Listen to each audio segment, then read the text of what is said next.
Hi friends, ಇದು ಬೆಳಗ್ಗೆ ತಲೆ ಬಾಚ್ಕೊಳ್ತಾ ಇದ್ದೀನಿ.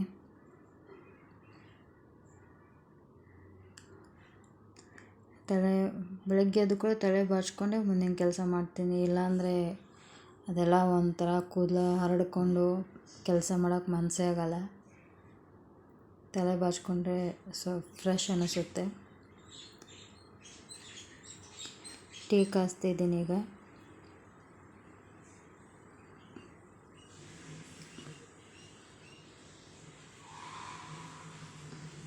ಹಸ್ಬೆಂಡವರು ನಾಷ್ಟ ಮಾಡಿ ಟೀ ಕುಡಿದು ಹೋದರು. ಈಗ ನಾನು ನನ್ನ ಮಗಳಿಗೆ ಅಷ್ಟೇ ಟೀ ಕುಡಿತಾ ಇದ್ದೀವಿ.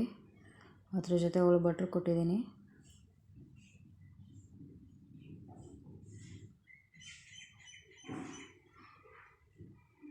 ಈಗ ನಾನು ರಾತ್ರಿ ಊಟಕ್ಕೆ ವಡೆ ಮಾಡ್ತಾಯಿದ್ದೀನಿ ಇವತ್ತು.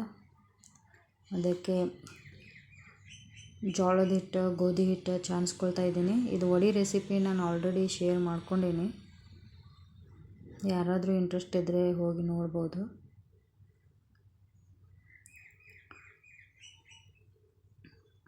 ಅರಿಶಿಣ ಪುಡಿ ಹಾಕಿ ಕಲಿಸ್ತಾ ಇದ್ದೀನಿ.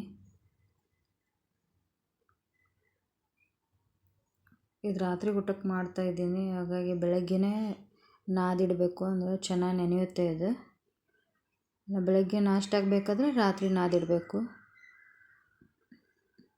ಇದು ಹಿಟ್ಟು ನೆನೆದಷ್ಟು ವಡೆ ಚೆನ್ನಾಗಿ ಬರುತ್ತೆ.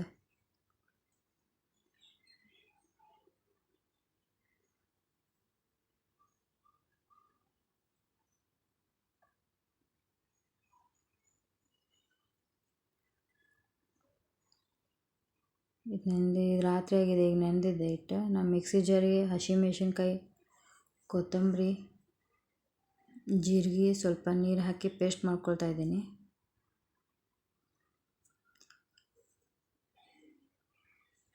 ಕೆಂಪು ಖಾರನೂ ಹಾಕಿ ಮಾಡ್ಕೋಬೋದು, ಆದರೆ ಹಸಿ ಖಾರ ಹಾಕಿದಷ್ಟು ಟೇಸ್ಟ್ ಬರಲ್ಲ. ಅದು ಇದೇ ಜಾಸ್ತಿ ಚೆನ್ನಾಗಿ ಟೇಸ್ಟ್ ಬರೋದು.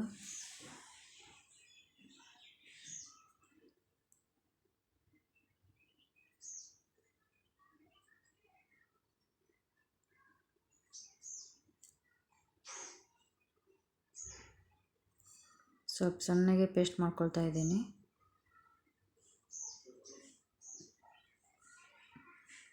ಈ ಹಿಟ್ಟು ನೆನೆದಿದೆ, ಅದಕ್ಕೆ ಹಾಕಿ ಕಲಿಸ್ತಾ ಇದ್ದೀನಿ.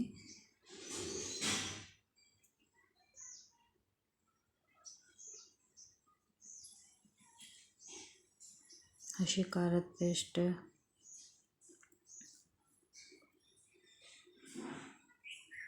ರುಚಿಗೆ ತಕ್ಕಷ್ಟು ಉಪ್ಪು ಹಾಕ್ತಾ ಇದ್ದೀನಿ.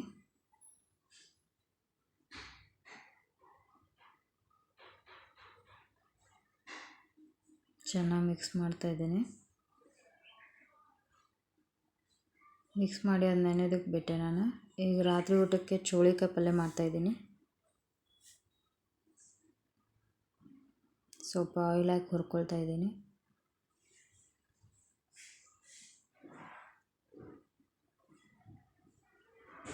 ವಡೆಗೆ ಮೊಸರು ತಂದಿದ್ದೀವಿ. ಈಗ ನಾನು ಬೇಳೆ ಸಾರು ಯಾವ ಸಾಂಬಾರು ಮಾಡಲಿಲ್ಲ. ಚೋಳಿಕಾಯಿ ಪಲ್ಯ ಮೊಸರು ಹಚ್ಕೊಂಡು ತಿಂದ್ರೆ ಆಯ್ತಂತ.